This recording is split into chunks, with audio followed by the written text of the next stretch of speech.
சீப்ராஸ் நிறுவனம் தமிழ்நாட்டில் சென்னை பேஸ்டு நிறுவனம். கிட்டத்தட்ட 43 ஆண்டுகளாக சென்னையில் ரியல் எஸ்டேட் மற்றும் அதில் ரியல் எஸ்டேட் எடுத்துக்கிட்டிங்கனாக்கா ரெசிடென்ஷியலில் மெயினாக இந்த 2 hotel saint Mary's road plus Anna சாலை, இந்த 2 இடத்துல ஹோட்டல்ஸும், இது இல்லாமல் கமர்ஷியல் ஆஃபீஸ்லேயும் there in to this real estate segment for the last 43 years. இந்த 43 வருஷத்தில் சீப்ராஸ் எப்படி தெரியும் வெளியிலன்னு சொன்னாக்கா, ஒரு ஹை அண்ட் ரெசிடென்ஷியல் டெவலப்பராக தெரியும்.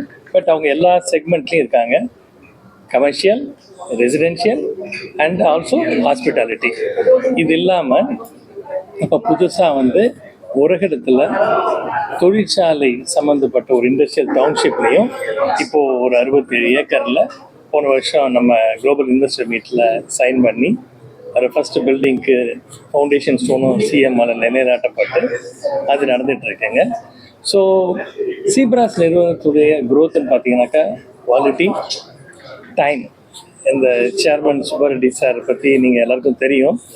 டைம் தான் very important, quality and customer relationship. அந்த 80ல் யார் கஸ்டமரோ இன்னைய வரைக்கும் அந்த ரிலேஷன்ஷிப் மெயின்டைன் பண்ணி வளர்றது தான் இந்த நிறுவனத்துடைய வளர்ச்சிக்கு காரணம். இந்த பர்டிகுலர் நாளில் நான் ஒரு விஷயத்த சொன்னேன், அதாவது லீட் கோல்டு சர்டிஃபிகேஷன். இந்தியாவிலேயே அக்கார் ஹோட்டலுக்கு முதல் ப்ராஜெக்டு, சென்னையில் இது 2வது ப்ராஜெக்டாக இந்த லீட் கோல்டு சர்டிஃபிகேஷன் வாங்கினது பெரிய விஷயம். அதுவும் ஒரு முன்னாடி ரன் ஆகிட்டு இருந்த ஹோட்டலில் ரிஃபர்பிஷ் பண்ணி கம்ப்ளீட்டாக ரெனோவேட் பண்ணி அதில் நிறைய energy efficiency measures, water efficiency measures, waste minimisation இதெல்லாம் ஃபோக்கஸ் பண்ணி ஒரு லீட் கோல்டு சர்டிஃபிகேட் வாங்குறது இன்டர்நேஷ்னல் பாடியில் பெரிய விஷயம். அது இந்த ஹோட்டலுக்கு நம்ம பெற்றிருக்கிறது ஒரு உயர்வான ஒரு இதாக கருதுகிறோம் நாங்கள்.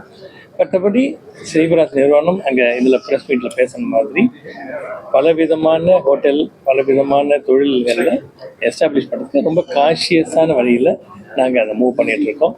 அந்த க்ரோத்ன்றது ஸ்டெடியாக தான் இருக்கும், பட் அது ரொம்ப அக்ரெசிவாக இல்லைன்னா கூட we are known for quality. அந்த குவாலிட்டிக்கும் ஒரு டைம்லி டெலிவர் பண்ணுறதுக்கும் ஒரு மிட் செக்மெண்ட்லேருந்து ஹை செக்மெண்ட்டுக்கும் நாங்கள் நிறைய ப்ராஜெக்ட் பண்ணிகிட்ருக்கோன்றதை நான் பதிவு செஞ்சுக்கிறேன்.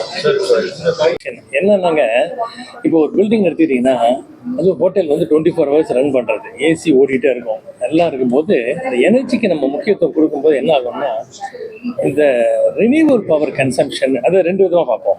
ஒன்று, எனர்ஜியுடைய ரெக்குயர்மெண்ட்டை குறைக்கணும். ஒரு பில்டிங் எவ்வளோ யூஸ் ஆகுதோ அதை எப்படி குறைக்க முடியும்னா, இந்த க்ரீன் பில்டிங்குடைய ஒரு மெஷினரிஸை செலக்ட் பண்ணுறது, வாட்டர் எஃபிஷியன்ட்டு ரீயூஸ் பண்ணுறது, இந்த மாதிரி பண்ணும்போது என்ன ஆகும்னாக்கா எனர்ஜியோட டிமாண்ட் குறைஞ்சிடும். இப்போ 100 கிலோவாட் ஹவர் ஒரு ஸ்கொயர் மீட்டர் யூஸ் ஆகுதுன்னு வச்சுங்க, அது என்ன பண்ணுவோம், குறைச்சி 30% குறைச்சிட்டோம்னா மீதி இருக்கிறது தான் ரினியூவல் பவர்.